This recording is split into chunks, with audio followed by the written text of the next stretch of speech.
Vamos a esperar unos minuticos para que el doctor se acomode con unos temas logísticos y damos inicio. Mientras damos más espacio para que las demás personas puedan ingresar, recordemos que esta es una charla abierta al público, entonces todas las personas que quieran ingresar, bienvenidas y bienvenidos.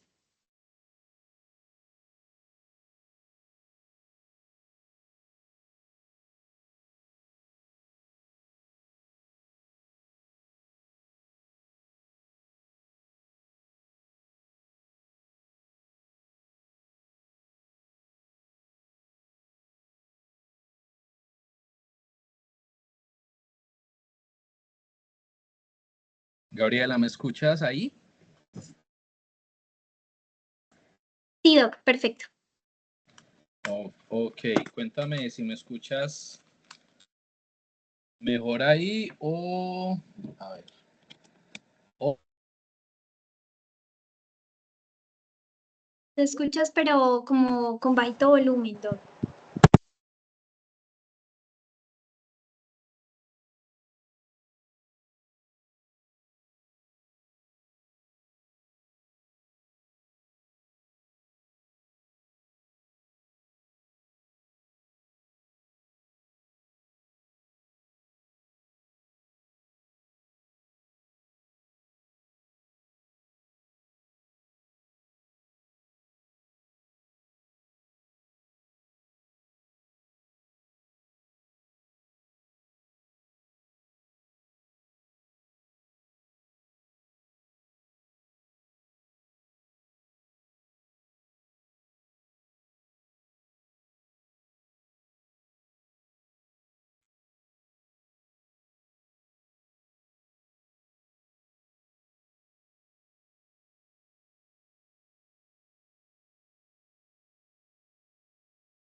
Qué pena la demora. Estamos resolviendo unos problemitas técnicos. Ya en unos minuticos empezamos, por favor.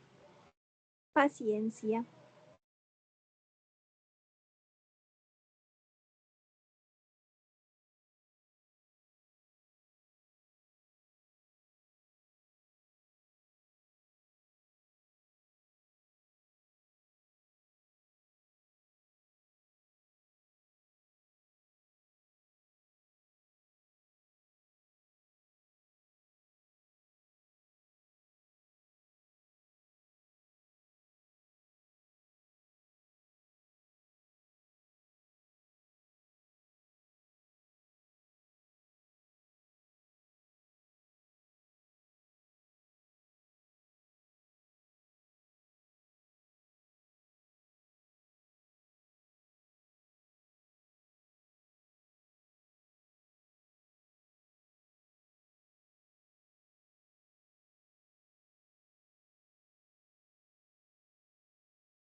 Bueno, volví de esas cosas que pasan siempre cuando uno va a hacer, ay, no sé qué pasa.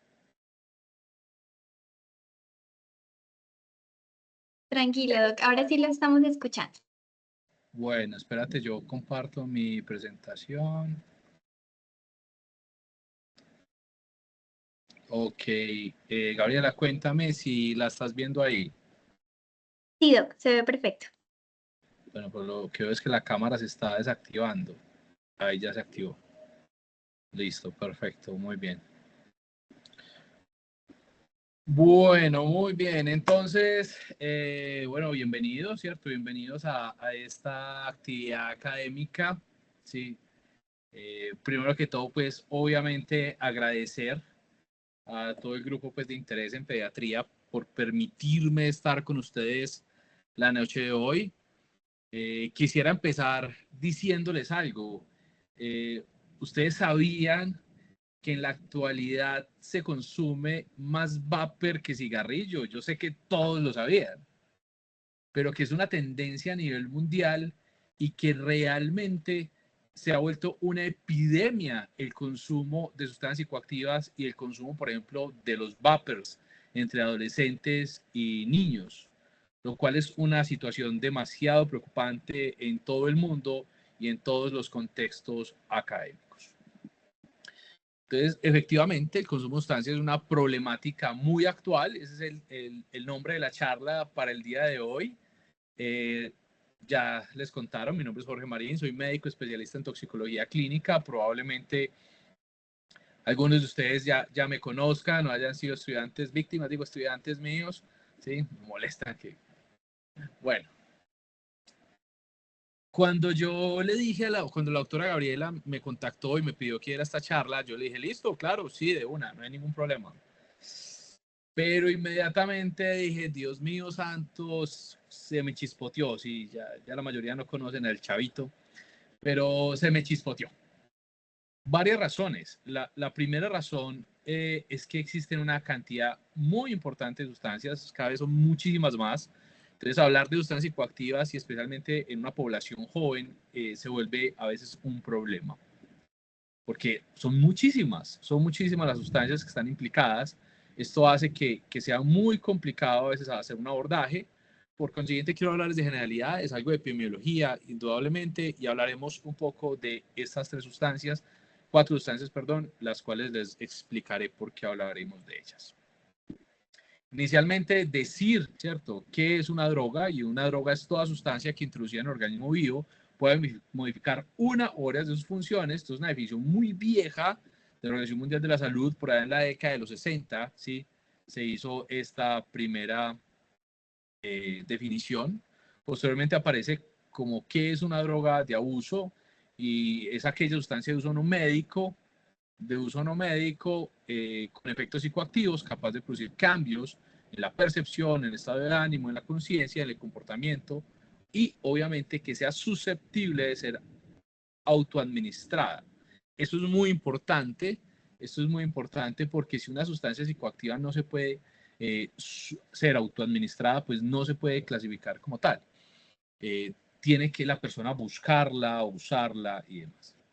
Entonces debe cumplir varios aspectos para ser considerada como una droga o una sustancia psicoactiva o una sustancia de abuso o una sustancia de dependencia que cuando ingresa al organismo sea capaz de permitir, ¿sí?, o generar un cambio o modificar una de las funciones psíquicas del organismo que haga que la persona quiera estar constantemente autoadministrándose esta sustancia. Esto tiene que ver con la recompensa, ¿sí? Tiene que ver con ese deseo de buscar ese refuerzo positivo, ¿cierto? De buscar nuevamente el consumo de la sustancia. Y que se utilice con fines no terapéuticos, o que si es una sustancia de fines terapéuticos, en ese momento no sea utilizada como tal. Entonces hay una gran cantidad de sustancias que se meten en todo este grupo, ¿sí? En todo este grupo, muchas sustancias psicoactivas o psicotrópicas. Lo más probable es que la gran mayoría, si hayamos consumido algún tipo de sustancia psicoactiva, porque pues indudablemente el alcohol es una sustancia psicoactiva, el alcohol es una sustancia psicoactiva, el café es una sustancia psicoactiva y el té es una sustancia psicoactiva. Por consiguiente, la gran mayoría, o una bebida energizante, ¿cierto? Tan frecuente en los estudiantes de medicina, tan frecuente en los médicos, tan frecuente en el personal de la salud. Sí, ¿quién no se ha tomado un café o quién no se ha tomado alguna vez un Vive 100 o un Red Bull o un Fear o un Peak, cualquiera de las diferentes bebidas energizantes que tenemos en el mercado? Pero aquí hay una cosa muy importante, también hay sustancias naturales, ¿sí? No solamente estamos hablando de sustancias de síntesis, sino que hay una gran cantidad de sustancias naturales como la marihuana, los mismos hongos, o por ejemplo esta foto que es del peyote, que son sustancias que también tienen un efecto psicoactivo. Entonces ya no hablamos casi de drogas o drogas de uso, más bien hablamos de sustancias psicoactivas. Es indudable, sí, que hay una gran problemática frente a las intoxicaciones. Las intoxicaciones son un problema de salud pública a nivel mundial. No lo digo yo, otros dicen, no, es que Jorge María porque mantiene peliculado con el cuento, ¿cierto?, de las sustancias y demás. Y obviamente, pues al ser toxicólogo, pues es indudable que pensarán, sí, que es por eso veo tan todo este cuento, pero es una problemática a nivel mundial. Y lo dice asimismo lo dice la Organización Mundial de la Salud. Entonces, pues hombre, se vuelve una problemática y mucho más con las drogas emergentes. Esto es de una publicación un poquito vieja ya, del 2017, donde hablaban de las diferentes nuevas sustancias psicoactivas y cómo constantemente aparecen cada vez más sustancias psicoactivas. Esto es algo preocupante, sí, algo preocupante, la cantidad de sustancias psicoactivas que aparecen constantemente en el mercado, ¿sí? Y hay algo que hay que tener en cuenta, que en muchas ocasiones los opioides no se están tomando en cuenta como nuevas sustancias psicoactivas y hay muchos opioides nuevos. Y es la población adolescente, los niños, los adolescentes, los que más están implicados o los primeros blancos sobre el consumo de sustancias psicoactivas. Esta es una publicación, ¿sí?, relativamente reciente, el Estudio Nacional de Consumo de Sustancias Psicoactivas en Poblaciones Escolares. Esto es del 2022, sí, es colombiano, es un estudio colombiano. Esta es la última publicación, la previa ya tiene más de 10 años, entonces digamos que esta es muy buena porque nos habla un poquito más del panorama de lo que está pasando en nuestro país frente al consumo de sustancias psicoactivas, especialmente en los adolescentes. Algo que hay que tener en cuenta, y mírenlo acá, sí, en esta imagen, en esta tabla, hay que tener en cuenta algo. La principal sustancia psicoactiva consumida por los niños, por los adolescentes, sigue siendo el alcohol. Sí, la principal, es la más consumida. En la vida, miren que hablan de un 47.75% de la población que se estudió en este estudio tan grande que se realizó, habían consumido alcohol alguna vez en su vida. Pero miren algo bien interesante. Ya la segunda sustancia psicoactiva más utilizada entre los jóvenes y los adolescentes no es el cigarrillo. Sí, que en el estudio del 2013, por ejemplo, mostraban que era el cigarrillo la segunda sustancia más consumida. esto cambió y cambió drásticamente, porque ya no es el cigarrillo, ya son los dispositivos electrónicos y los vaporizadores la segunda sustancia psicoactiva más consumida entre los adolescentes y los jóvenes, e incluso pues estamos hablando de niños, lo cual es muy preocupante, pero que se asocia mucho a la problemática a nivel mundial. Sí, la problemática a nivel mundial es similar. Ya estamos viendo en todo el mundo que el vapeo lidera por mucho, pero por mucho a las otras sustancias psicoactivas. Hay otras sustancias, obviamente, la marihuana sigue siendo una sustancia consumida, sí, los tranquilizantes sin fórmula médica, el popper, la cocaína, sí, el LSD, los hongos, el tusi, que se vuelve un fenómeno muy importante o que tiene un fenómeno muy importante en Colombia. Recuerden que el tusi tiene unas características muy llamativas y es que en Colombia no se consume, o es muy raro ver el consumo de Nexus, que Nexus es el Tusi real, ¿sí? Nexus es el Tusi real, eh, Nexus es el Tusi real, pero en Colombia se consume es una mezcla de ketamina con otras sustancias, con anfetaminas, metanfetaminas, dimetilanfetaminas, cocaína, LSD, es una mezcla de sustancias, ¿sí? Incluso con fentanil está mezclado y ese es el Tusi de Colombia, ¿sí? Ver consumir Nexus es muy, muy extraño. Algo muy interesante, ellos hacen una referencia y buscan específicamente Dix y buscan el consumo de cacao sabanero, yagé y otras sustancias pues inhalables y demás. Entonces digamos que es un estudio que de una forma muy amplia sí abarcó el consumo de sustancias psicoactivas en esta población. Importantísimo siempre hablar del cigarrillo. El cigarrillo sigue siendo un gran problema. Los jóvenes, los adolescentes, los niños siguen consumiendo cigarrillo. Hablan de un consumo del 11.1% de la población niña y adolescente ha consumido cigarrillo o tabaco alguna vez en su vida. Sí. Y miren esto, cuando comparamos hombres con mujeres estamos casi que similares. O sea, la variación no es muy grande, la variación es muy escaso. O sea, el consumo de cigarrillos sigue siendo, o es en este momento, muy similar entre hombres y mujeres, lo cual cambia a lo que veíamos antes, que eran mucho más los hombres que consumían cigarrillos que las mujeres. Algo que hay que tener también en cuenta es cómo ese consumo de cigarrillo va aumentando con la edad, ¿sí? Va aumentando con la edad. Cada vez se consume más dependiendo del grado de escolaridad y de la edad de los pacientes o las personas, tienen una mayor tendencia a consumir, una prevalencia mucho mayor. Lo que les decía, muy similar entre hombres y mujeres, muy similar, esta diferencia ya no se ve. Frente al vapeo, sí, digamos que el cigarrillo, bueno, es una problemática, sigue siendo una problemática en el mundo, sigue siendo una problemática en nosotros, pero indudablemente el vapeo pasó y lo dejó de lado hace mucho rato. En Colombia se habla que el 22.7% de los escolares han realizado consumo de cigarrillo a través de dispositivos electrónicos, vaporizadores, alguna vez en su vida. Eso es muy problemático. Eso es supremamente problemático. Hey, no sé qué está pasando con la cámara, ¿sí? No sé qué está pasando con la cámara, va, vuelven, no entiendo por qué, ¿sí? No entiendo por qué, yo lo tengo bien, mi internet está bien. Bueno, ahí seguimos dándole. Eso es muy problemático, ¿sí? Para todos los doctores que están conectados, ¿sí? Por ahí deben estar mis residentes, mis internos también deben estar. Bueno, es muy problemático por muchas razones, porque indudablemente es una población que es muy susceptible y es una población que está demasiado expuesta a ese tipo de sustancias. Alguna vez en la vida, y consumos actuales el 11.2%. Miren que si hablamos alguna vez en la vida de consumo actual, esto supera por muchísimo al cigarrillo.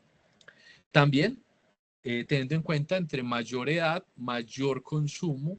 Sí, pero mire que cuando miran la población entre los 12, este estudio fue hecho en población por encima de los 12 años, sí, también consumen los niños de 12 años. Y yo he tenido pacientes de 10 años pegados del vapeo. Y es una problemática terrible en la actualidad, una problemática gravísima en la actualidad del consumo de vapeadores. Yo tengo, por ejemplo, ahorita una paciente que es una adolescente de 17 años que se está metiendo, sí, un cartucho de 5.000 puffs, no le dura una semana. casi que en 5 días se está metiendo los 5.000 puffs. Y si tenemos en cuenta que un día tiene 1.420 minutos, entonces casi que se está metiendo un puff de su vapeador cada 1 o 2 minutos del día. Es una cosa terrible, es una catástrofe, ¿sí? Una catástrofe. Tengo pacientes que se levantan en la noche 2, 3, 4, 5 veces a vapear. Eso es terrible, el consumo de vapeadores, ¿sí? El consumo de vapeadores se está volviendo una cosa, y no digamos, ya no hablemos de niños, sino que hablemos de jóvenes como ustedes.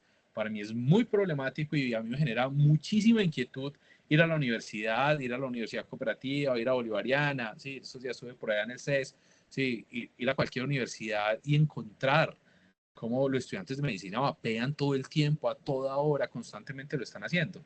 Esto es una cosa muy problemática. Me gustó esta imagen por algo, ¿cierto? Esta gráfica me gusta por algo, porque dice, venga, ¿dónde se vapea más? ¿Sí? ¿Quiénes son los que más vapean? Hay una cosa, yo soy de Manizales, los que saben o me conocen saben que yo soy de Manizales, y Manizales, Caldas más bien, se lleva por delante a la gran mayoría de los departamentos, incluso Antioquia. Y no solamente en el vapeo, en el consumo de otras sustancias psicoactivas también se llevan por los cachos de la gran mayoría de los departamentos. Entonces, Caldas y Antioquia siempre van liderando la gran mayoría de consumo de sustancias psicoactivas. Miren esta comparación me gusta mucho, sí, me gusta mucho, porque en esta comparación podemos ver el consumo de tabaco, cigarrillo, sí, comparado con el consumo de los dispositivos electrónicos. Miren esto, el 11.1% de estudiantes han consumido tabaco, cigarrillo, algunas en la vida, comparado con el 22.7% cuando utilizan vapeadores. Entonces, los vapeadores, como les decía, se llevan por delante a todo el mundo. Otra gran problemática es el consumo del alcohol, ¿sí? Es indudable que el consumo del alcohol es una problemática. 47.8% de los escolares han consumido alcohol alguna vez en su vida, ¿sí? Hasta el 30.5% lo han consumido en los últimos 30 días. O sea, la gran mayoría en el último mes se han metido una rasca, sí, o han consumido. Miren esto, comparado hombres con mujeres, también muy similar, pero incluso personas de 12 años están consumiendo alcohol. Esto es una problemática muy, muy grave. Frente a tranquilizantes, que son otras sustancias que también se utilizan con muchísima frecuencia, los tranquilizantes, hombre, hasta el 4.6% de los escolares han consumido tranquilizantes. Y miren esto, mucho más en mujeres que en hombres. Yo tengo muchas pacientes, adolescentes, estudiantes universitarias que empezaron a tomar sopiclona porque no eran capaces de dormir y lo empezaron a hacer desde el colegio. O sea, desde el colegio. Eso es un problema muy grave, el consumo de este tipo de medicamentos tranquilizantes, y sin decir de clonazepam, alprazolam, lorazepam y demás. Entonces, sí, tenemos un problema de consumo muy grande. La marihuana, que digamos que ha sido, cierto, tan conocida, ha sido tan aceptada en muchas partes, sigue siendo un problema. Ya no sé si ustedes vieron una publicación supremamente reciente donde se encontró, sí, publicaba en JAMA, donde se encontró y se demostró la asociación de consumo de marihuana con desarrollo de esquizofrenia, como en esas poblaciones donde, específicamente estamos hablando de Canadá, donde se había legalizado el consumo y digamos que disminuyó la percepción de riesgo de marihuana, se triplicó, sí, el diagnóstico de esquizofrenia en la población. Entonces, la marihuana sigue siendo consumida, no tanto como el uso de los vapeadores, pero sigue siendo una sustancia de consumo muy, muy frecuente. Ok, ya, sigamos. Quienes más consumen son los más grandecitos, ¿sí? Quienes más consumen son los más grandes, entre los 17 y los 18 años es donde vamos, ¿sí?, a encontrar una diferencia en el consumo. Y algo muy importante es que no hubo una diferencia entre instituciones privadas e instituciones públicas.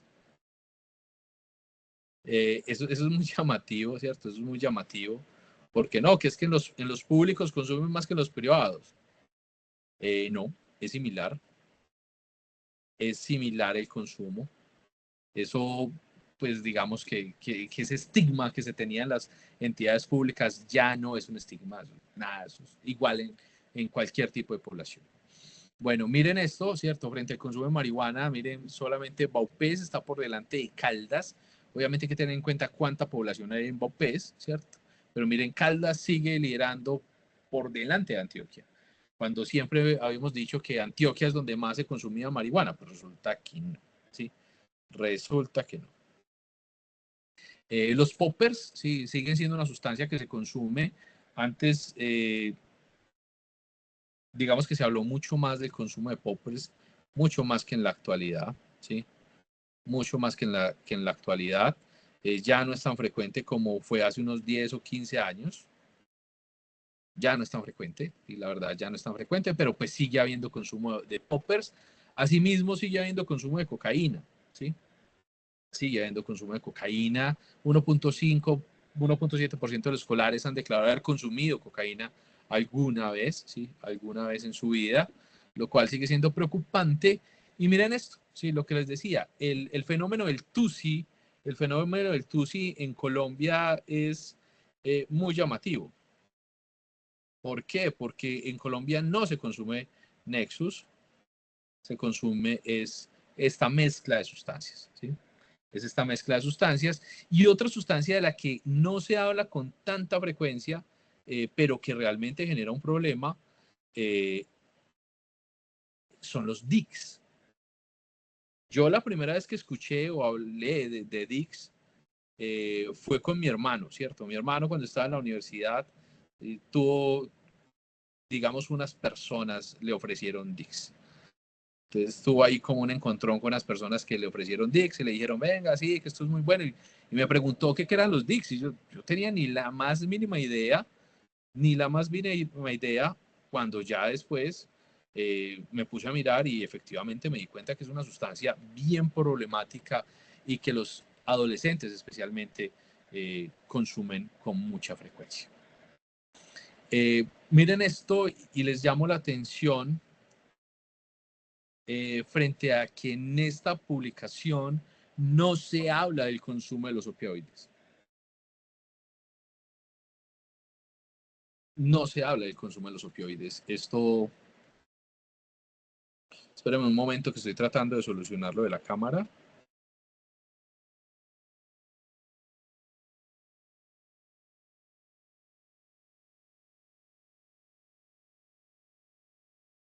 Un segundito. Ya, voy a cambiar acá. ¿Qué tal ahí? ¿Bien? Doc, sí, ahora sí, súper bien. Bueno, ahí me conecté la cámara desde el celular. Bueno, muy bien. Perfecto. Doc, una Dime. preguntita, qué pena. Es que aquí en el chat la doctora Giomar nos pregunta que si el término de escolares de estadísticas no hace referencia al grupo etario, sino a los niños, a los chicos escolarizados. En la escuela, escolarizados. Eso también es una cosa muy importante, porque la publicación solamente fue realizada en estudiantes. Incluso es muy interesante que la publicación, quien la hace es el Ministerio de Justicia y el Ministerio de Educación. No entró el Ministerio de Salud en esta publicación. Eso es muy llamativo. Solamente población escolarizada, entre los 12 y los 17 años. Listo, Bien. gracias. Bueno, miren esto. Entonces, me llama mucho la atención que en esta publicación no se habla de los opioides. Y los opioides es una problemática no solamente en Colombia, sino a nivel mundial. Digamos que no tenemos el problema que sí tiene Estados Unidos con lo que es fentanil, pero indudablemente tenemos muchos inconvenientes con los opioides. Muy bien, miren algo, sí, y es como se muestra, sí, se muestra una disminución supuestamente en el consumo de sustancias psicoactivas del 2004 al 2022 que se hace la publicación. Eso, yo personalmente no estoy de acuerdo con esto, ¿sí? Porque lo que yo veo, obviamente, es mi práctica, sí, es mi práctica clínica, pero cuando yo hablo con otros toxicólogos, yo hablo con los psicólogos, por ahí vi que se conectó Jorge Mario, que es uno de mis psicólogos con el que trabajo muchísimo, ¿sí? y no sé ni qué está haciendo acá porque Jorge Mario sabe mucho más de sustancias psicoactivas que yo, pero bueno, ojalá que algo le aportemos a Jorge. Eso no es real. Para mí se está consumiendo muchísimo más sustancias psicoactivas. Miren esto, frente al consumo de tabaco, sí, esto sí. Ya no se consume tanto tabaco, ya lo vimos. Ya ahorita lo que consumen es vapor. Se vapea todo el tiempo. Entonces, y es indudable que ya cuando lo ampliamos al resto de la población, pues sí hay un gran aumento en el consumo de sustancias psicoactivas en toda la población general a nivel no solamente del país, sino del mundo. Esto fue como un abrebocas y quiero hablar sobre estas sustancias que les estaba comentando, porque es indudable que tenemos un gran inconveniente con algunas sustancias psicoactivas. Quiero hacer referencia al té de floripondio, que cuando a mí la primera vez me dijeron que, yo me acuerdo y probablemente algunos de mis estudiantes han escuchado la historia, una vez estaba yo en el hospital en el Marco Fidel Suárez, ¿sí? Estaba en el Marco Fidel Suárez cuando me llamaron de urgencias, que iba a dar urgencias porque habían varios pacientes que habían tomado té y se habían intoxicado. Yo dije, pues, tendrán, ¿cierto? De pronto estaba vencido, de pronto se equivocaron, sí, de pronto fue que les dio una gastroenteritis y piensa que es una intoxicación. Bueno, cuando bajo yo y me dicen que es que se habían intoxicado con té de floripondio, ya la cosa cambia, porque resulta que el té de floripondio es un té que se hace con una brugmancia. Esta planta, probablemente ustedes lo han visto, en Medellín hay mucho, en Santa Elena hay mucho, si ustedes se van, bueno, en el aeropuerto de la Universidad de Antioquia habían unos arbolitos, hace mucho tiempo no voy a la universidad, entonces no sé si todavía están, pero por ejemplo en Suramericana hay árboles de estos. Estos árboles son el árbol del borrachero, es el árbol de donde se saca el cacao sabanero, es de donde se saca la escopolamina. Y entonces los muchachos, los adolescentes, los jóvenes están haciendo té con estas flores. Y es una cosa catastrófica. Como les digo, ese día cuando yo bajé a urgencias a ver supuestamente los intoxicados con té, pues efectivamente estaban intoxicados y fue todo un rollo porque eran unos niños, sí, el más chiquito tenía 10 años, el mayor tenía 15, sí, entonces había de 11, de 12, estaban jugando fútbol y en esta jugada de fútbol pues hicieron como en la mitad del partido, encontraron el árbol con las flores y uno de estos, los más grandecitos, dijo, no, pues mira, hagámonos un té con eso, fueron y consiguieron una olla, haga de cuenta la comitiva, no sé si ahorita hacen comitivas, en mi época ahí se hacían, y con una olla, le pusieron agua, le echaron chocolisto, ¿sí? Y le pusieron las flores de floripondio. Diga usted el problema, todos estaban psicóticos, todos estaban alucinando, había uno que decía, doctor, es que todo me hablaba, yo miraba el balón y el balón me hablaba, sí, miraba un poste, el poste me hablaba, sí, los zapatos me hablaban, el pelado salió corriendo para la casa por la psicosis más terrible, todos con rhabdomiólisis, algunos hicieron falla renal, entonces es un gran problema, ¿cierto? Es un gran problema. Esta es una influencer que se puso a oler floripondio y tuvo una intoxicación grave por floripondio. Entonces, y el problema es que aparecen, uno se mete a internet, esto es una búsqueda de internet que yo hice, aparece cómo hacer el té de floripondio. Y le dicen a usted qué mezclar, cómo mezclarlo y cómo hacerlo. Entonces, esto es un problema muy grave, los adolescentes lo tienen a la mano, ¿sí? Esto fue de una foto que tomamos una vez con el doctor Fabio Alzate, probablemente algunos de ustedes lo conocen, sí, también toxicólogo, amigo, sí, uno de mi compañero de residencia, estábamos haciendo estamos en herbario de la universidad, en la residencia, y nos fuimos a hacer una expedición hacia Santa Elena a buscar plantas tóxicas, y lo primero que nos encontramos fueron árboles, sí, de borrachero, sí, un árbol de borrachero, ahí está, por eso le dicen cacao sabanero, porque miren que el fruto parece como cacao, pero muy chiquitico, entonces le dicen cacao sabanero, y miren ahí están las semillas que tienen una altísima concentración de escopolamina, que es lo que explica el efecto tanto psicoactivo como la manifestación tóxica que puede tener el paciente. Entonces, escopolamina, ¿cierto? Atropina y usinamida son los componentes pues, de esta planta. Hacen un té de esta manera. Incluso en otra ocasión tuve tres adolescentes que estaban muy contentos tomando té y entonces dijo la mamá, mira estos muchachos como se volvieron de juiciosos, ya no salen a beber, uno los ve en la esquina metiendo marihuana, ya es que están tomando es puro té, se volvieron New Age, sí, Old Money, todo este cuento que porque están tomando este, que no, pues claro, la psicotizada más berraca de este mundo y llegan al servicio de urgencias con todas las complicaciones.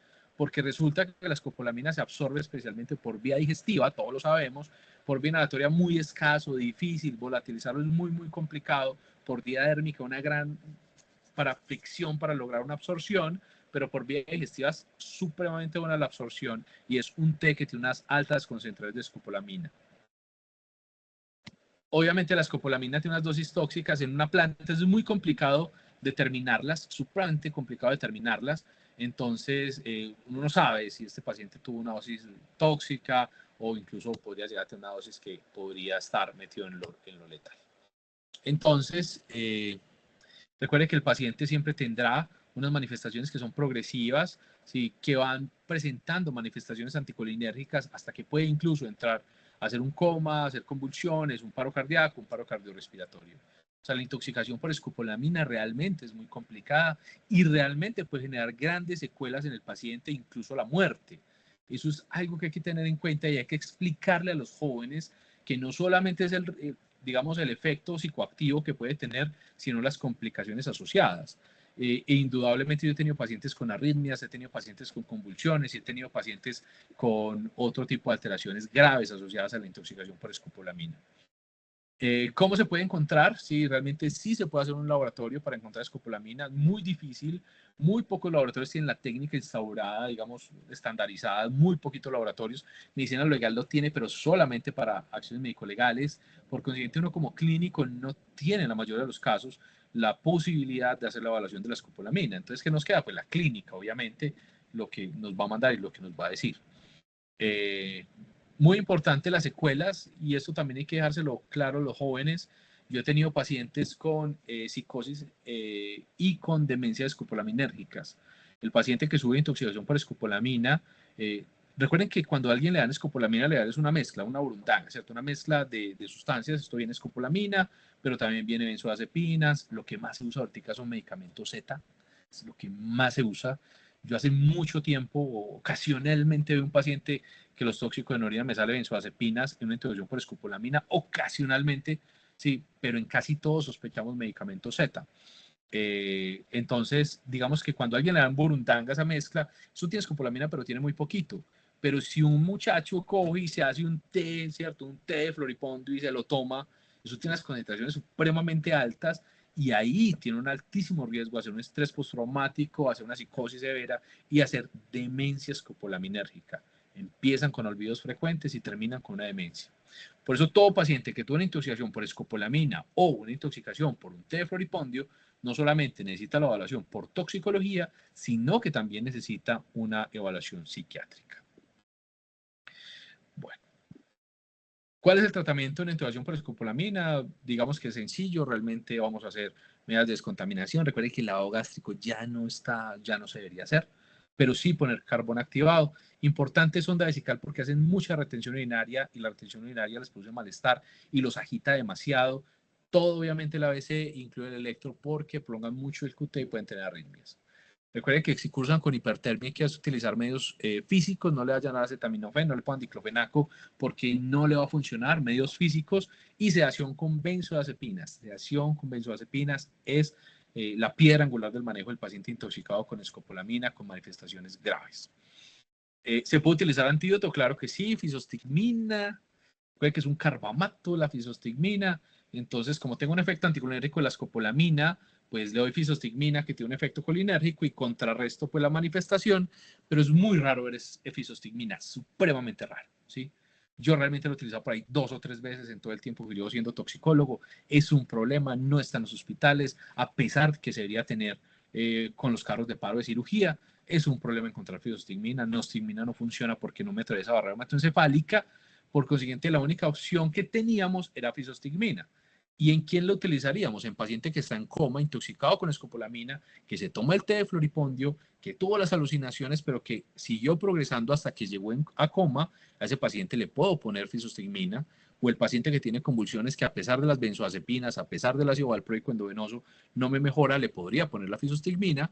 Paciente que está agitado severamente y que la benzodiazepina no lo está sedando, y mucho cuidado porque el antipsicótico puede prolongar más el QT, bajar el umbral convulsivo y empeorar la convulsión o presentar las arritmias. Y el paciente que tiene algún tipo de taquicardia o algún tipo de arritmia, especialmente supraventriculares, serían las indicaciones de fibrosigmina. ¿Cuál es el rollo? Sí, el rollo es que es muy raro que un paciente llegue con estas manifestaciones, sí, entonces digamos que gracias a Dios no es tan necesario el uso de la fibrosigmina, pero sería la opción. ¿Qué ocurriría? Digamos que yo lo tengo planteado desde el punto de vista teórico. Si a mí me llega un paciente y yo no tengo fibrosigmina y no me ha llegado, hace un tiempo lo tengo planteado, yo puedo utilizar rivastigmina. Recuerde que la rivastigmina que se utiliza para el Alzheimer también es un carbamato muy similar a la fibrosigmina que atraviesa la barrera hematoencefálica y que sí está mucho más disponible, tanto en parches como en tabletas. Entonces yo pensaría que en lugar de poner fibrosigmina deberíamos empezar a utilizar rivastigmina. La dosis todavía no es muy clara, sí, eso todavía no está muy establecido, pero lo podemos empezar a tener en cuenta. Otra sustancia a la que les quiero hacer referencia y que inicialmente ya les hice un abrebocas es a los DICs. Sí, los DICs son un problema. Los DICs sigue siendo consumido. Miren que la población que lo consume no es tan alta como con marihuana, vapeadores y demás, pero sigue siendo un problema. Sí, y un problema, ¿por qué? Porque si usted como médico no sabe que los DICs se consumen, a usted le llega ese paciente con la manifestación y usted no tiene ni idea qué fue lo que le pasó. Y esta problemática con los DICs aparece a través de unas publicaciones o unas denuncias realmente periodísticas que se hicieron, porque estaban consumiendo, estaban inhalando los DICs, especialmente entre jóvenes. ¿Qué son los DICs? Cuando hablamos de DICs, estamos hablando de cloruro de metileno o diclorometano. Cloruro de metileno o diclorometano, por eso le dicen DICs. Es un hidrocarburo, o sea, es un líquido, si es un líquido que tiene un aroma dulce, es incoloro, que es netamente de síntesis, que se utiliza para diferentes cosas. En laboratorio, por ejemplo, lo utilizamos sí, como un reactivo, lo usamos mucho en laboratorio, pero también se utiliza para limpiar equipos electrónicos y demás. Entonces, ese es su principal uso. ¿Cuál es el rollo con los DICs? Bueno, esto es una publicación muy vieja, miren, del 2012, que se habla en Caldas, en Risaralda, del consumo, pero ellos dicen los ladies. Tuvieron un problema de concepto, los ladies es el cloruro de etilo, sí, los DICs es la sustancia a la que ellos estaban haciendo realmente referencia, porque ellos están hablando del cloruro de metileno, esos son los DICs. Y cómo la población, sí, la población adolescente lo consumía. Entonces, estas son otras publicaciones donde hablan, venga, que se asocia con el consumo, entonces hablan del reggaetón, ¿cierto? Hablan del rap, de la música electrónica, porque realmente sí hay muchas publicaciones donde se habla de la asociación de consumos de psicoactivas con diferentes escenas musicales. Bien interesante. Los DICs, entonces, estamos hablando de una sustancia que no es para el uso humano, que se volatiliza supremamente rápido, que los estudiantes o los adolescentes, los niños lo utilizan, o sea, en un pañuelo que lo impregnan, le ponen unas goticas de DICs, ¿sí? 5 gotas, yo tengo pacientes que me han dicho, doctor, no, es que 5 gotas, 500 pesos, sí, o 3 gotas, 500 pesitos, entonces, 500 pesitos, una monedita, lo inhalan, o en el buzo del colegio, lo inhalan y tienen un cuadro de embriaguez aguda, como si fuera una embriaguez alcohólica sin tufo. ¿Sí? Esto lo usan son los niños, los más chiquiticos, que son los que hacen los bagging, el consumo por inhalación, muy frecuente en jóvenes o niños muy niños. Problema con los DICs, se metaboliza hacia ácido fórmico y monóxido de carbono. Eso es un gran inconveniente y tiene una gran toxicidad, especialmente a nivel neurológico, pero también hepático, pulmonar, cardiovascular se pueden afectar. Principalmente, digamos, el sistema que más se afecta es el sistema nervioso central, como les decía, genera una sedación muy importante. El gran problema es que parte de esta sedación tendrá que ver con la carboximoglobinemia que se está generando. Entonces, indudablemente se está alterando ese aporte de oxígeno a los tejidos. Eso es muy grave y la intoxicación puede ser tan grave como el que se intoxica netamente por monóxido de carbono. Sí, como manifestaciones neurológicas, los mareos, las náuseas, el vómito, alteraciones visuales, desorientación, síncope, incluso entrar en coma. Ya hemos dicho, bueno, la carboxiemoglobina es un gran problema, digamos que ese monóxido se pega a la hemoglobina y nos va a generar la carboxiemoglobina que no permite pues que lleve el oxígeno, que es lo que finalmente va a nutrir pues los tejidos. ¿Cómo se hace el diagnóstico del DICS? Es netamente clínico, a pesar de que hay técnicas de laboratorio, eso no está disponible casi que en ninguna parte del mundo, es netamente clínico con la sospecha, y lo que sí hemos hecho y me ha tocado es medir carboxihemoglobina. Sí lo podemos hacer, la mayoría de los hospitales de alta complejidad tienen la posibilidad de medir carboxihemoglobina, y a través de esto, si yo a un paciente con un gran deterioro neurológico que no estaba en un incendio, sí, que no se quedó encerrado en un motel con el carro encendido, sí, sino que estaba en el colegio y de un momento a otro, sí, empezó a tener deterioro neurológico y le encuentro que tiene una carboxihemoglobina elevada, los tóxicos en unidades están negativos, yo puedo estar pensando en un consumo de DICS. El cuento es que en muchas ocasiones no se sospecha, ¿sí? ¿Cuánto vale un litro? Está alrededor entre los 15 y los 30.000 pesos, pero, hombre, se puede conseguir mucho más barato y digamos que lo venden por 500.000 pesos si gotearlo con un dique. Eso es un gran problema.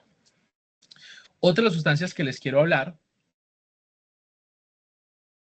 y que cada vez es más frecuente y que a mí me genera muchísima angustia es el purple drunk, ¿sí? Cuando hablamos de purple drunk, estamos hablando, venga, yo prendo por acá que tengo un ventilador que me cociné. Cuando hablamos de purple drunk, estamos hablando de una sustancia que es una mezcla de sustancias, ¿sí? Es una mezcla de sustancias y estamos hablando de opioides. Recuerden que los opioides aparecen en la literatura, incluso en la literatura médica antigua. Estamos hablando que está en el papiro de Evers, podemos encontrar referencias al uso de los opioides, ¿sí? Pero toda la historia de la humanidad se han utilizado los opioides para manejo de dolor, pero también como sustancia de uso.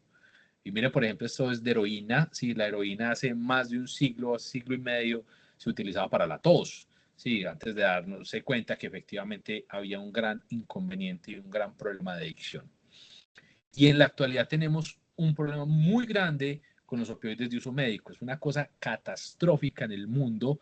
Absolutamente todos, sí, todos han visto los zombies en Estados Unidos, ¿cierto? Todas estas personas que están consumiendo fentanil, todos los han visto, ¿sí?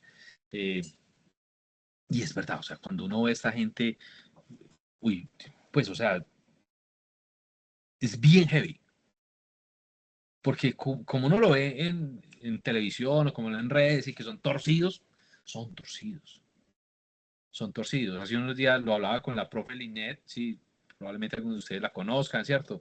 Linet, muy amiga, muy querida, ¿cierto? Muy querida Linet, todo un personaje, pero una persona de unos sentimientos muy bonitos y académicamente muy buena. Hace unos días ella estuvo en Canadá y estuvieron hablando algo sobre fentanil y algo que yo no sabía, y eso sí, digamos que se lo agradezco a Linde, me dijo algo muy interesante. Yo he visto los pacientes bajo el efecto del fentanil con las distonías y cómo se tuercen, pero yo no sabía que se están generando unas secuelas y muchas de esas personas están quedando con esa distonía de forma crónica, lo cual es catastrófico. Y entonces ahorita el sistema de salud en Estados Unidos y en Canadá está teniendo unos sobrecostos en el sistema porque le tienen que dar a un muchacho de 20, 22 años, 26 años, que es dependiente a fentanil, digamos, todo lo que cuesta para el sistema de salud, pero adicionalmente le tienen que dar caminadores para que puedan caminar porque la distonía no se les quita. Es una cosa bien, bien interesante. Entonces se ha vuelto un gran problema los opioides de uso médico. Esto es una publicación que me habla del consumo de opioides, pero mire que llega hasta el 2014, antes de la epidemia de los opioides. Porque recuerden que la epidemia como tal manifiesta aparece en el 2018 y en la actualidad es una cosa que se desbordó totalmente. Miren que supuestamente por lo que Trump le dice a México que le pone los aranceles y todo este cuento es por el ingreso supuestamente del fentanil, que realmente viene de México, mucho de él, ¿cierto?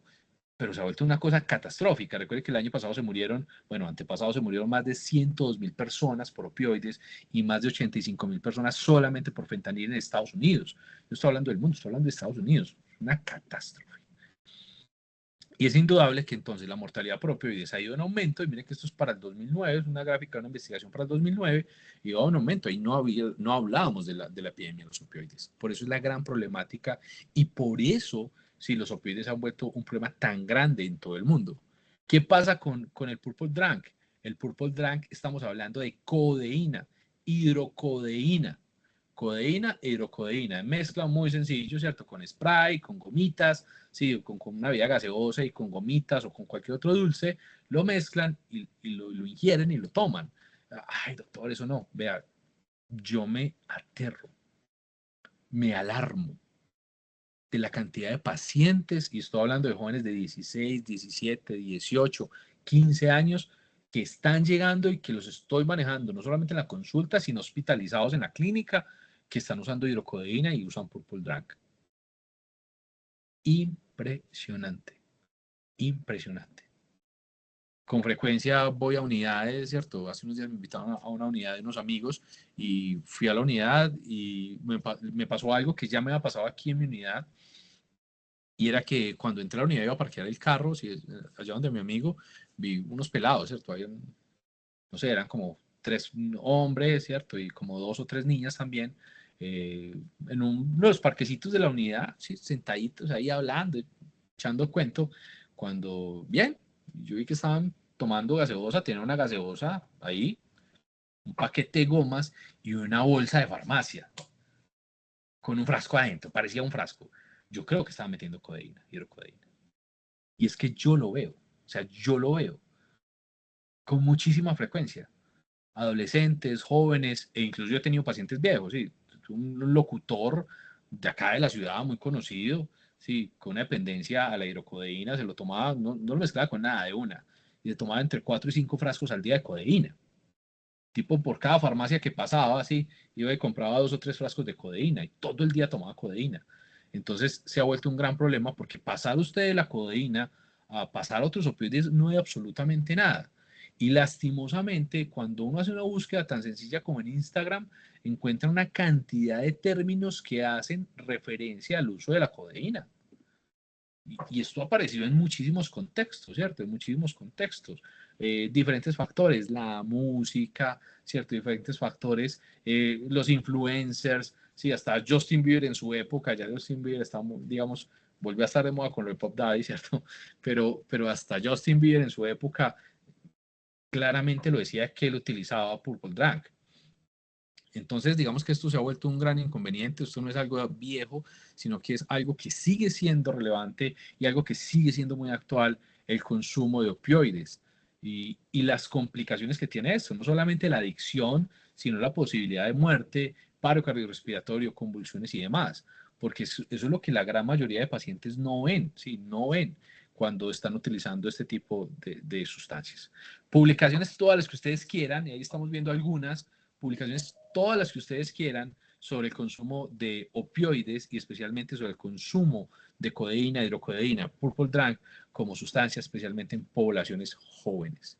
Incluso lo que les decía, hay publicaciones que hablan de cómo lo relacionan con ciertos géneros musicales, porque sí, desde la década de los 80, sí, desde la década de los 80 se está hablando, especialmente en unos géneros como el rap y el hip hop, del consumo de hidrocodeína, de jarabes para la tos, sí, entre los intérpretes de esta música.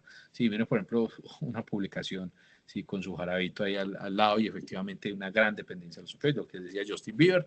Sí, entonces esto no es algo raro, sí, esto es algo frecuente, hasta apareció en Los Simpson. No sé si ustedes se acuerdan de la llamarada Moe. Sí, la llamarada Moe tenía jarabe para la tos, sí, tenía jarabe para la tos y a todo el mundo le encantó, y Moe prácticamente se volvió rico con esto. Sí, pero todo fue porque Homerito le echó jarabe para la tos por error. Entonces, publicaciones, esto aparece en internet, uno lo ve, de señorita Laura, ¿no? De todas estas cosas que aparecen en estos programas amarillistas, pero es indudable, es algo que viene desde hace mucho tiempo, eso no es nuevo, son muy viejos, de la década de los 70, los 80 se habla de este problema, pero que cada vez vemos más, sí, vemos más y vemos que es una problemática real y que se están metiendo en el uso de los opioides, sí, o sea, el uso de los opioides, y lastimosamente pasar de utilizar codeína a utilizar otras sustancias, otros opioides más potentes, no hay absolutamente nada. Supremamente sencillo. ¿Por qué? Recuerden que los opioides indudablemente tienen un factor muy importante, esa capacidad de generar esa gran recompensa, esa gran sensación de placer, ¿sí? De placer, de querer volver. Ese es el opioide, el placer. Problema. La gran mayoría de los pacientes que consumen opioides, la gran mayoría, si no diría que todos, tienen una luna de miel donde les parece una maravilla, donde les gusta, donde pasan súper bien, que dura muy poquito tiempo y ya después empiezan a consumir es para no sentir los síntomas de la abstinencia. Hoy en consulta tuve una médica, si ella es paciente mía, ella está en otra ciudad, es una paciente que yo atiendo de manera virtual, sí, con un gran problema de adicción a los opioides. Opioides de su médico, tiene una enfermedad reumatológica con un gran dolor, le mandaron opioides con el problema de que no mejoraba y empezó a escalar los opioides y en la actualidad está teniendo unas dosis pero gigantes, o sea, un exabrupto. Está tomando, ¿sí?, 10 tabletas de hidromorfona 3 veces al día, o sea, 30 tabletas al día de hidromorfona, lo cual es un exabrupto total. Y mira, la única forma que tenemos en este momento, si de manejarte, es que te vengas para Medellín, viajes y pide una licencia en tu trabajo, te vienes para Medellín, te hospitalizamos y te hacemos manejo del problema de la abstinencia porque esto está terrible. Y ella dice, doctor, es que no puedo parar porque no me aguanto la abstinencia. La abstinencia es lo peor que me puede pasar en la vida y es catastrófico. Sí, catastrófico. No, nada genera más dolor, más miseria y más sensación de malestar que una abstinencia a los opioides. Recuerde que el paciente cuando consume opioides se puede intoxicar y va a tener un toxidromio opioide con todas las manifestaciones de toxidromio opioide, la miosis, la emisión del peristaltismo, la somnolencia, alteración en la frecuencia respiratoria, puede tener hipotensión, puede tener bradicardia y demás. Sí, entonces todo un toxidromio opioide es el que vamos a encontrar, incluso pues se pueden presentar manifestaciones como convulsiones, arritmias y demás. Recuerden que en un paciente intoxicado con opioides, y ya en la actualidad siempre hay que hablar de opioides por la gran problemática y todos tenemos que estar muy preparados, probablemente, y gracias a Dios no hemos llegado a lo que ha pasado en Estados Unidos, sí, que yo estuve muy preocupado hace año y medio, 2 años, cuando estuvimos hablando inicialmente de fentanil. Gracias a Dios no hemos llegado ahí, pero existe la posibilidad. Pero tenemos pacientes que consumen fentanil, muchísimos, pero muchísimos. La evaluación es temprana, rápida, y entre más rápido le pongan el antídoto, mejor, ¿sí? ¿Puedo hacer evaluación de inmunoensayos para mirar los tóxicos en orina y mirar si hay opioides? Claro que sí, pero hay que tener en cuenta algo. Hay que tener en cuenta que la gran mayoría de los inmunoensayos para opioides buscan opioides naturales, entonces si el paciente utiliza codeína, pues me va a salir. Si el paciente utiliza morfina, me va a salir. Pero si el paciente utiliza fentanil, no me va a salir. No me va a salir opioides positivos en los tóxicos en orina. Sí. Si el paciente utiliza tapentadol, no me va a salir. No va a ser tóxico en orina. Entonces, claro, pues dicen que no es que no. ¿En Colombia se consume fentanil? Venga, no se ha evaluado. ¿Sí? Entonces, es bien complicado, ¿cierto? Bien complicado este contexto. Incluso, por ejemplo, la metadona, el KID, ¿cierto? El inmunoensayo de tóxicos en orina me busca metadona, me busca opioides, que son naturales, y me busca metadona. Supuestamente hace más de un año iba a llegar la prueba de tóxico en orina que discriminaba fentanil, no ha entrado al mercado. En Estados Unidos sí se tiene y se utiliza. Muy bien, ¿cómo se hace en un paciente intoxicado con opioides? Dependiendo de la vía, si fue una vía oral se puede hacer descontaminación, claro que sí, pero lo más importante en ese paciente es utilice el antídoto. El antídoto es la naloxona, se puede utilizar por vía endovenosa, por cualquier vía se puede utilizar, sí, pero lo ideal es la vía endovenosa. En pacientes intoxicados obviamente por opioides que tengan depresión respiratoria, hipotensión que no responde a los líquidos, paciente que llegue convulsionando, paciente que llegue en coma. En esos pacientes le pongo naloxona. Si solamente está somnoliento, no le pongan naloxona. En alguna ocasión me dijo un médico, doctor, es que está muy miótico, le voy a poner naloxona. No. No le pongan naloxona, que si usted le pone naloxona al paciente no tiene indicación, le hace edema pulmonar. Y realmente lo mata el edema pulmonar por el uso de la naloxona, sí, por la redistribución que se hace, ¿cierto? Usted bloquear todo el sistema opioide, hay una redistribución de líquidos, se va para el pulmón, toda esa cantidad de líquidos hace edema pulmonar y ese paciente se lo muere usted por un edema pulmonar. Entonces, si no tiene indicación, no le pongan naloxona. Este es un dispositivo de uso de naloxona nasal, sí, es el más viejito, el primero, sí, pero hace unos días estaba viendo una serie que se llama The Resident, está en Netflix, chévere, y a la hermana de la enfermera, ¿cierto?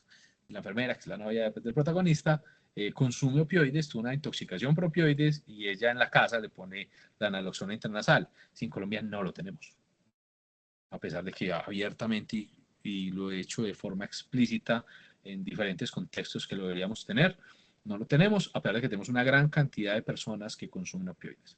Hay muchas formas de poner naloxona, ¿cierto? Hay diferentes esquemas. Este es uno de los esquemas que se propone para el uso de naloxona. Se puede poner una ampolla, ir repitiendo la dosis, ir doblando la dosis Hay unos esquemas que dicen póngale inicialmente 0.04 miligramos, después 0.4 miligramos, después 2 miligramos, y así se puede ir doblando la dosis hasta que llegue a 10 miligramos. Hay muchos esquemas. A mí que me gusta, yo personalmente le pongo una ampolla al paciente, miro la respuesta, 2-3 minutos, no ha mejorado, todavía sigue con la indicación de naloxona, le repito la dosis, le doblo la dosis, repito y le sigo poniendo hasta que llego a los 10 miligramos. ¿Sí? Si llega a 10 miligramos y el paciente no responde, busque otra cosa, no es un opioide.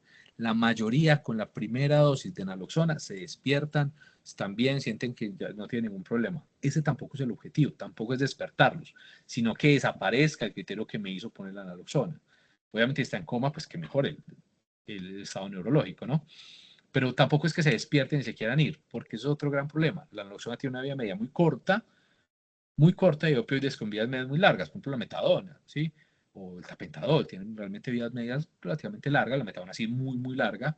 Entonces el paciente se despierta, vida media muy corta de naloxona, entonces en cuestión de minutos el paciente otra vez entrará en paro respiratorio, otra vez tendrá deterioro neurológico. Por eso hay que tener mucho cuidado a sus pacientes e idealmente no solamente poner el bolo inicial, sino que hay que poner una infusión de naloxona. Miren esto, sí, ahí está Narcan para uso nasal, este se utiliza muchísimo en el mundo, especialmente en Estados Unidos, tanto que la FDA, si la FDA en la actualidad usted puede ir a cualquier farmacia de Estados Unidos, usted puede ir a la farmacia del Walmart o del Costco, sí, o a cualquier farmacia y usted puede pedir naloxona y no le piden fórmula. Se volvió de venta libre. Usted puede ir en cualquier momento a cualquier farmacia, necesita naloxona y le venden naloxona. ¿Por qué? Pues para que todas las personas, no solamente los que consumen, sino los familiares de los consumidores de opioides, tengan la posibilidad a la mano de utilizar naloxona y que la persona no muera. Muy bien. Y ya como último tema para finalizar, vamos a hablar de un gran problema. Y este gran problema es el vapeo. Pues decía, yo pienso que es uno de los grandes inconvenientes o de las grandes problemáticas a nivel mundial, ¿cierto? Obviamente los opioides están ahí, pero el vapeo es un inconveniente catastrófico, es una epidemia realmente. Si estuviéramos haciendo un en vivo, que yo no sé por qué se me olvidó no haber puesto el en vivo en Instagram, sería un problema gravísimo cuando llegara esta parte. Cualquier persona que hace una publicación en contra del vapeo en redes sociales, le cae una cantidad de personas diciendo que no, que el vapeo es muy bueno, que es una maravilla, que salva vidas, lo cual no es real, lo cual ya sabemos que no es cierto, pero ¿cuál es el problema? Hay toda una maquinaria, ¿sí? Detrás del vapeo, ¿cierto? Detrás del vapeo que no permite que se hagan alusiones o mala publicidad, ¿sí? Al vapeo. Eso parece, digamos, el uso de nicotina a través de dispositivos electrónicos no es nuevo, ¿cierto? Ya acaba para más, casi 20 años de aparición de este tipo de dispositivos, siendo el último el vapeo, ¿sí? Todavía siguen viendo cigarrillos electrónicos, sí, todavía siguen viendo más raros, ¿sí? Más raros, ¿cierto? Aparecen los IQOS, bueno, los cigarrillos electrónicos, los IQOS, los vapeadores. Entonces, esto ha ido evolucionando, realmente, ha ido evolucionando hacia dispositivos, buscando mayor comodidad, menor tamaño, mejores sabores, un montón de cosas, pero finalmente, todo lo que buscan es generar una adicción. Generar una adicción porque es indudable que este tipo de dispositivos, lo primero que dan, sí, y eso me da a mí, vea, yo hace, es más, hoy atendí a un paciente de cigarrillo, ¿sí? Un paciente de cigarrillo, pero hacía por ahí 6 meses no atendía a un paciente de cigarrillo. O sea, con mi consulta, paciente que fuera porque fuma cigarrillo, y este señor lo atendí porque le dio una leptospirosis, estuvo hospitalizado y la abstinencia en la hospitalización le fue terrible porque se fumaba casi 3 cantidades de cigarrillo al día. Y entonces dijo, no, yo quiero dejar de consumir, quiero dejar de fumar. Entonces finalmente por eso me busqué llegar a la consulta. Pero todo lo que hace por ahí 6 meses no había un paciente de cigarrillo. Lo que veo es vapeo. Gente que vapea, muchísima, adolescentes, jóvenes, médicos por montones. Yo trabajo en Clínica Vida y uno de los locutorios, hace unos días estaba sentado escribiendo mis notas de mis pacientes y empecé a mirar a los lados de los médicos de soporte. Si habían 5 médicos de soporte y de los 5 médicos de soporte, 4 estaban vapeando. me tocó decirle, venga, no vapeen aquí. Si quieren vapear, váyase para afuera y no sigan vapeando aquí delante mío, ¿cierto? Por varias razones. La primera es, respéteme, soy el toxicólogo. Y la segunda es porque es que yo no tengo por qué chuparme ese vapor, sí, yo no tengo por qué chupármelo con todas las sustancias que eso tiene. Entonces ya estamos hablando también de humo de segunda mano, de vapor de segunda mano con los vapeadores. Miren esto, ¿cierto? Esa evolución, ¿cierto? Que ha tenido los dispositivos electrónicos de dispensación, ¿cierto? Dispensación de nicotina. Pero ¿cuál es el gran problema acá? ¿Quién está detrás de la industria del vapeo? Sí, para nadie es un secreto que detrás de la industria del vapeo está la industria del cigarrillo. Los dueños de la industria del vapeo son las industrias tabacaleras. Ellos simplemente cambiaron. Sí, bueno, cigarrillo hay mucho problema, ya me están poniendo inconveniente, que foto en las cajetillas, que impuestos muy altos. Pues bueno, entonces hagamos algo, saquemos dispositivos que sean bien chéveres, bien plays, bien nice, ¿cierto? Para que la gente empiece a utilizar esta vaina. Y a eso es en lo que estamos, ¿cierto? Y por eso hemos llegado ahí. Recuerden que estos dispositivos tienen obviamente una carga, ¿cierto? Una batería y indudablemente un dispositivo que lo genera es un proceso de pirólisis, un proceso de vaporización de unos compuestos, ¿sí? ¿Cuál es el problema? Que la gran mayoría de estos componentes tienen grandes implicaciones para la salud, a pesar de que toda la industria diga que no, eso es falso, ya está demostrado, no solamente las sustancias que son deleterias para el organismo, que producen adicción, incluida la nicotina, pero también las sustancias que producen cáncer, ya se demostraron. Ah, que es que no tiene tantas como el cigarrillo. Bueno, sí, tiene algunas, unas sí, otras no, pero que lo tiene, lo tiene. ¿Que es mejor que el cigarrillo? No, ya también hay publicaciones donde me demuestran o nos demuestran que el uso de los vapeadores es igual de malo o incluso peor que el cigarrillo, porque de forma, digamos, muy llamativa, personas que llevan muy poco tiempo vapeando están empezando a presentar grandes complicaciones pulmonares similares a las que generan las personas que llevan mucho tiempo fumando cigarrillo. Entonces ya tenemos muchas publicaciones que están generando esto, estas alertas. Obviamente hay esencias aromatizantes, saborizantes y demás. También hay vapeadores que se recargan y cartuchos. Y por ejemplo, hace unos días un amigo me hablaba de cómo compraba dispositivos electrónicos que eran solamente con THC y con diferentes concentraciones, un montón de vainas. Y por ejemplo, hay una marca que se llama Cookies, que es de Estados Unidos, que con usted parece galletas, pero realmente son vapeadores que tienen marihuana, que tienen THC en concentraciones altísimas. Frente a publicaciones, miren esto es para 2020, miren cómo a través de los años cada vez más publicaciones hablando de vapeo y de los dispositivos electrónicos con todas sus complicaciones, ¿cierto? Con todas sus complicaciones. Y cómo los estudiantes de edad, digamos los adolescentes y los niños, están implicados en el consumo de este tipo de dispositivos electrónicos. Miren esto. Miren esto, se habla que para el 2018 más de 3.6 millones de estadounidenses que estaban en la escuela usaban vapeadores, El 20.8% de los estudiantes de escuela secundaria superior lo usan y el 4.9% de la escuela secundaria media. O sea, estamos hablando que los estudiantes de la secundaria hasta el 20.8% son consumidores de vapeadores, pero pilas, que esto no es para ahorita.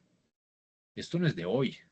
Sí, esto me habla del 2018, cuando resulta que el gran problema o la gran problemática de los vapeadores o se disparó en pandemia. Se disparó en pandemia. Y miren muchas de las publicidades, estas dos de las viejitas, pero estas un poquito más nuevas, por ejemplo, de Juul, ¿cierto? Donde mostraban y se dirigían directamente a un público infantil y adolescente. Tanto así que ya hay algunas políticas y algunas no solamente políticas, sino tendencias a prohibir tanto el consumo de cigarrillo como el consumo de dispositivos electrónicos, incluidos los vapeadores. Porque hay mucha gente que quiere decir, no, es que el vapeador no es un dispositivo electrónico, no es un cigarrillo electrónico, finalmente es un dispositivo de dispensación de nicotina, ¿sí? Con todos los inconvenientes que ello tiene.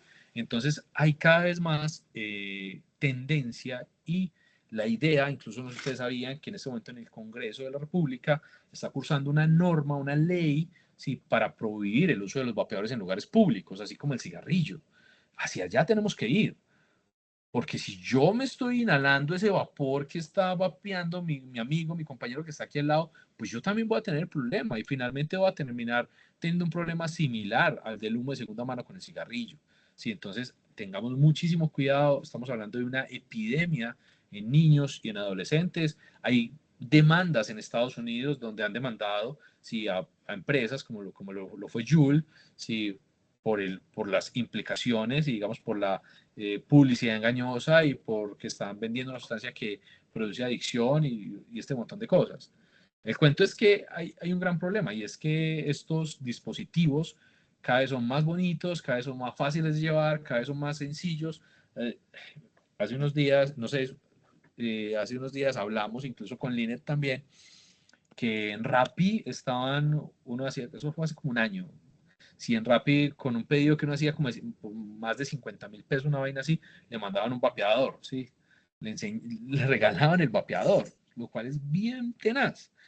Y, miren esto, una cápsula de Joule contiene, que viene al 5%, tiene 50 miligramos por mililitro de nicotina, lo cual equivale a 20 cigarrillos combustibles. Sí, y yo tengo pacientes que se pueden estar metiendo dos cápsulas o dos cartuchos de un dispositivo electrónico como estos.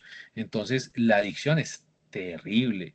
Y muchas de las personas, y lo que les decía ahorita, muchas personas ni siquiera tienen ni idea que el vapeador tiene nicotina. Y me dicen, no, no, doctor, eso es solamente una esencia que sabe rico, que no sé qué. Y usted está seguro, muéstrame el producto y lo miramos. Y cuando miramos, tiene nicotina. Tiene nicotina. Entonces, muchísimo cuidado porque realmente sí produce una adicción, sí produce grandes problemas en la salud, especialmente para los jóvenes y para los adolescentes. Y probablemente muchos de ustedes se acuerdan del problema con el EVALI en el 2019, sí, que la gente empezó a vapear. Aquí tuvimos en Medellín, tuvimos 2 casos de EVALI. La gente empezó a vapear y ese vapeador tenía THC y ese THC más vitamina D generó un problema pulmonar gravísimo, sí, llevando a la muerte a muchas personas. Incluso se sacó, digamos que 68 muertes hubo y hubo una alerta muy grande por el CDC y por la FDA en Estados Unidos, que fue el principal país donde se encontraron este tipo de alteraciones, pero no solamente en Estados Unidos, en el mundo también se reportó. Entonces hay un gran inconveniente, miren estas placas de un paciente con EVALI, ¿sí? Un paciente con EVALI, parece una placa de un paciente con COVID severo.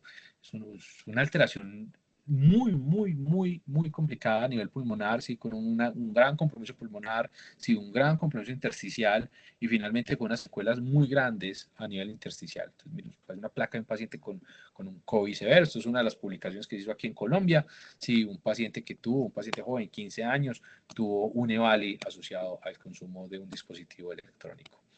Y cuando se mira, digamos, desde el punto de vista de la patología, se ve un infiltrado de eosinofílico marcado, ustedes lo pueden ver ahí, sí, un gran infiltrado de eosinofílico y una gran destrucción del tejido. Por eso aparecen diferentes publicaciones donde se trata así de alertar frente a la toxicidad de los vapeadores, frente a los riesgos que tiene para la salud de las personas, especialmente de los jóvenes que son quienes más lo están consumiendo y obviamente alertando que esto no es inocuo y que tiene incluso hasta metales pesados pueden tener los vapeadores, además de otra gran cantidad de sustancias, acetaldehídos, sustancias que realmente son carcinogénicas, donde se ha demostrado la carcinogenicidad se ha encontrado en este tipo de vapeadores y es supremamente frecuente. La vitamina E es una catástrofe, produce un gas cetena, lo cual es muy tóxico. Se estaba mezclando mucho con, por ejemplo, con THC y por eso fue que se llegó a la conclusión que Levali se presentó. Para el 2016, miren esto que es para el 2016 se aumentó en un 1500%, ¿sí? Es entre ese 2012 y 2015, un 1500% el consumo de dispositivos electrónicos y todavía no estábamos en el auge grandísimo. Esto es una foto tomada de internet, ¿cierto? De una señora dándole a su bebé, que no creo que tenga más de 2 años, un vapeador. Pues, Dios mío santo, ¿a quién se le ocurre? Sí, y eso es por algo, porque no hay una percepción de riesgo no hay una percepción de riesgo, porque todas las políticas, más bien la publicidad, ha llevado a que las personas piensen que vapear es muy bueno, que no genera problemas, entonces no hay percepción del riesgo, y por eso todo el mundo vapea como si esto no fuera absolutamente nada, como si no fuera ningún inconveniente, como si no hubiera ningún problema, cuando el vapeo es una gran epidemia, un gran problema y tiene altísimos costos para la salud de las personas.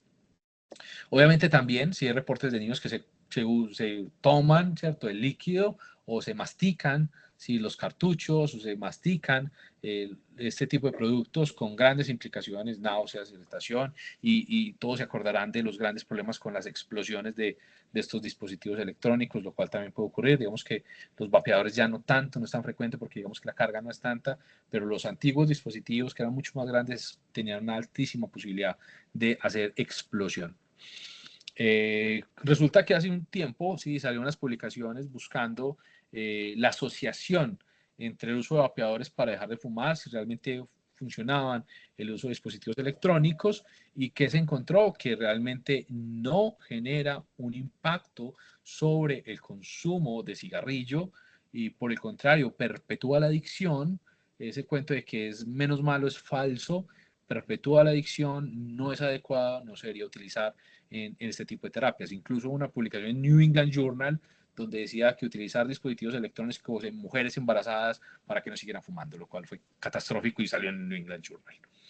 ¿Qué pasa? Hay diferentes publicaciones. Es una publicación que hicimos. Yo hago parte de la LAT, que es la Asociación Latinoamericana del Tórax, y hago parte del capítulo de tabaquismo específicamente de la LAT. Esto es una publicación conjunta donde se advierte sobre el uso de los dispositivos electrónicos y de todas las implicaciones que esto puede tener, y donde se alerta y digamos que se pide que haya una regulación frente al uso de los dispositivos electrónicos.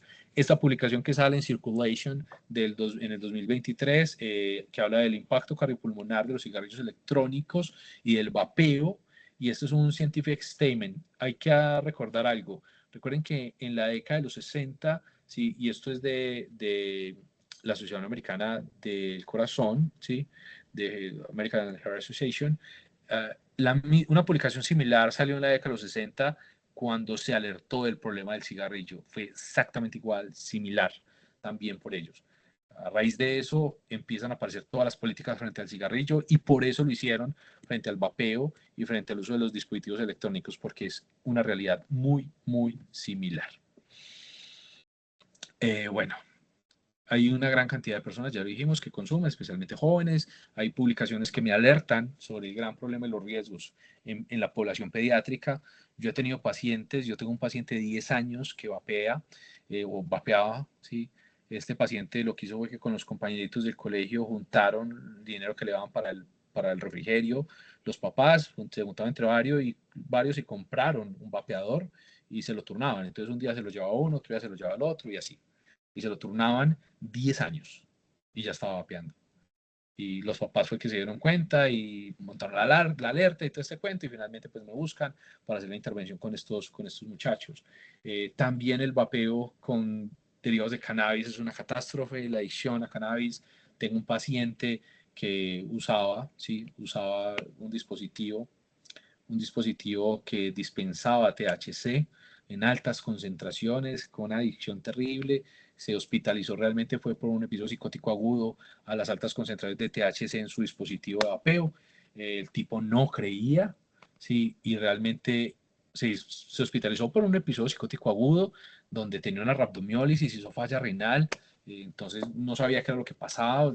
Digamos, estábamos un poquito perdidos frente a qué le ocurrió, entró por psiquiatría, todo este cuento, lo hemos toxicología porque vieron que él consumía antes, y finalmente lo logramos mejorar, empezó a hacer de la manifestación psicótica, mejoró la parte renal, la rhabdomiólisis y demás, y de un momento a otro, otra vez se psicotizó, otra vez compromiso renal, otra vez agitación, otra vez más. ¿Pero qué pasó? Si el paciente iba muy bien, todo iba mejorando. Entonces te cuento, cuando miramos y buscando las cosas, tenía el vapeador debajo de la almohada, y el tipo ya cuando se sintió bien empezó a vapear nuevamente porque no creía que era por sustancias y mucho menos que era por el vapeador. Fue muy terrible porque el hombre no lo aceptaba y literal nunca lo aceptó. Muy bien. Frente a las conclusiones ya, el consumo de sustancias es una realidad en los niños y en los adolescentes, consumen y consumen mucho. Lastimosamente es un problema de salud pública, por eso considero que debemos tener mejores políticas de salud para el manejo y el médico debe conocer las diferentes sustancias psicoactivas y las nuevas que hay en el mercado, una cantidad y especialmente en los niños y adolescentes son una población muy susceptible, son el blanco, ¿sí? de esta industria malévola, ¿cierto? Que tiene que ver con el consumo de sustancias psicoactivas y obviamente que el vapeo es una epidemia y se debe actuar sobre este gran problema de salud pública.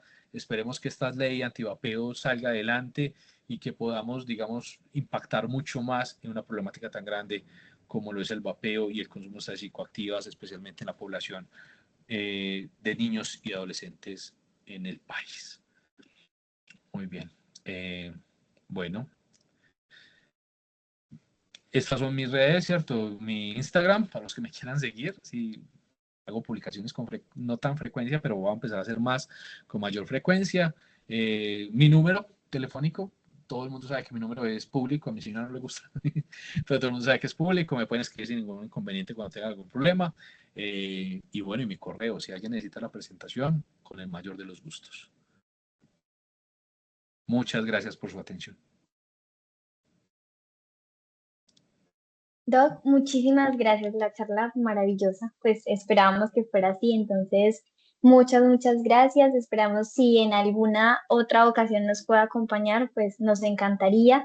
Por aquí están escribiendo en el chat y están escribiendo en el chat interno que les encantó la charla. Entonces, bueno, eso sería todo. No sé si alguien tenga de pronto alguna duda, algún comentario, alguna pregunta para cerrar la sesión.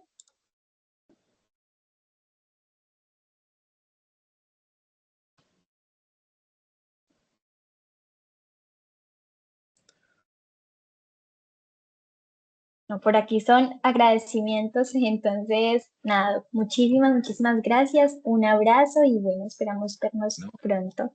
Muchísimas gracias a ustedes y obviamente el mayor de los gustos. Siempre que me quieran invitar, saben que soy muy empeliculado con este rollo. Cuando me quieran invitar, con el mayor de los gustos poder acompañarlos. Muchas gracias y feliz noche.